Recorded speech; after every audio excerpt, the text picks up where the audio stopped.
Viral din po ngayon sa social media ang mga cover songs na AI generated.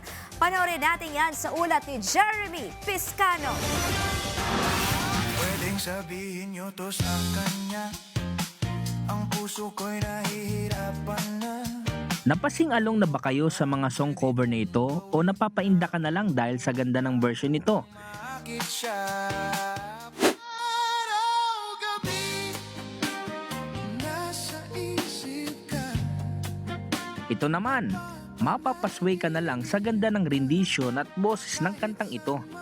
Yan lang naman ang mga patok na AI-generated song cover sa online world ngayon, tulad ng Araw-Gabi na original song ni Regine Velasquez at Buksan Mo ni Willie Revillame, kung saan ginawa itong rock, reggae, jazz at iba-iba pang versions na ikinatuwa ng mga netizen.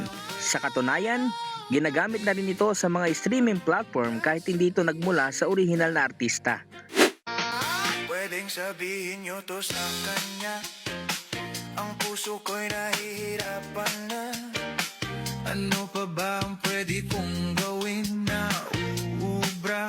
Nakilahok naman sa trend ng ilan sa mga dating PBB housemates na sina Will Ashley, River Joseph at Michael Sager na ibinida ang kanilang face card sa Buksan Mo ni Willie Revillame na AI funk version.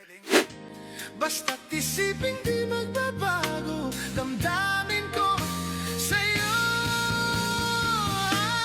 Araw-gabi nasa isip ka. Sumabay din sa Araw-Gabi AI version song ang social media comedian kung saan literal na nasa oras siya na maliwanag o may araw pa at ang isa naman ay yung oras na madilim o gabi na. Nalalasing sa tuwa kapag kapiling ka.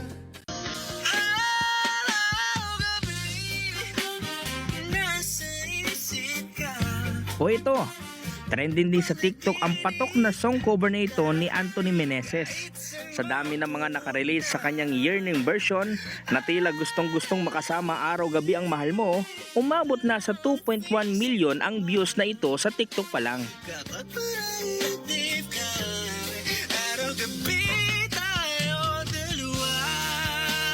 Habang bentang-benta sa netizens ang AI-generated covers, huwag pa rin nating kalilimutan na mas mahalaga pa ring suportahan ang mga original Pinoy music at mga original na musikero sa likod ng mga kantang ito. Nasa isip ka. Jeremy Piscano para sa Pambansang TV sa Bagong Pilipinas.